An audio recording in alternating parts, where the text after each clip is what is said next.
जब श्री राम और श्री लक्ष्मण को विश्वामित्र जी दशरथ जी से मांगने आए तो दशरथ जी हक्के बक्के रह गए। उन्होंने श्री विश्वामित्र जी से कहा कि आपने क्या मांग लिया, आपको मांगना भी नहीं आता, आपने मांगा होता तो मेरे प्राण तो मैं खुशी खुशी अपने प्राण दे देता, लेकिन मैं अपने श्री राम और लक्ष्मण को नहीं दे सकता किसी भी हाल में।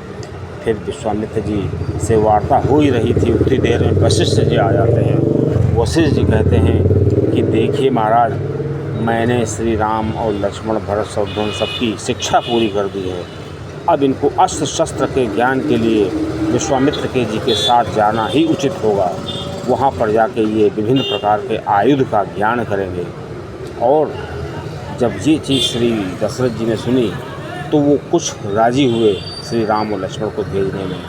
साथ में वशिष्ठ जी ने और जोर डाल करके कहा, क्योंकि वशिष्ठ जी के कहने से ही जब श्री दशरथ जी चौथे पन में आए थे तो उनको पुत्र की प्राप्ति होनी थी, ये श्री वशिष्ठ जी ने पहले ही बता दिया था। क्योंकि वशिष्ठ जी के पास ही जाते थे दशरथ जी, जब भी कोई समस्या होती थी तो उससे पहले वशिष्ठ जी के पास जाते थे।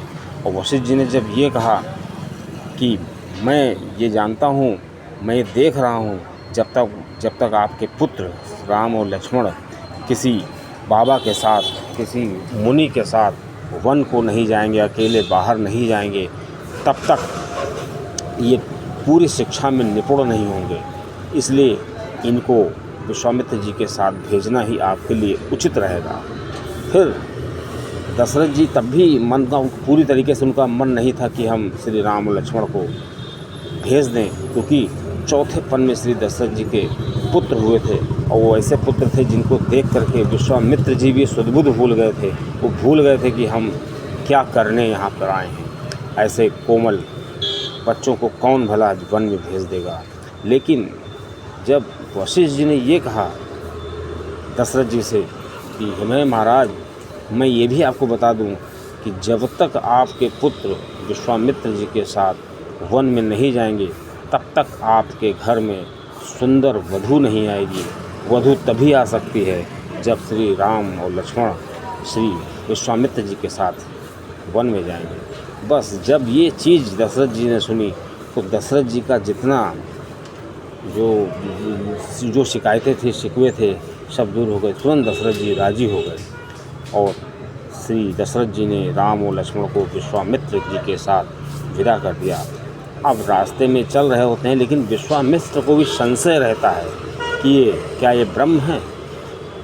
अब इस संशय को श्री राम जी समझ गए और श्री राम जी ने क्या किया कि एक श्री राम और लक्ष्मण जी ने एक तालाब पड़ा और उस तालाब में वो कूद पड़े।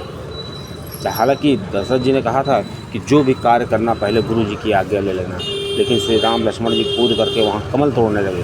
तो विश्वामित्र जी को लगा कि ये क्या है, ब्रह्म है, ब्रह्म क्या ऐसी हरकतें करते हैं। अब दोस्तों, जब इस चीज़ को भ्रम हो गया, तो ये भ्रम तब दूर हुआ जब ताड़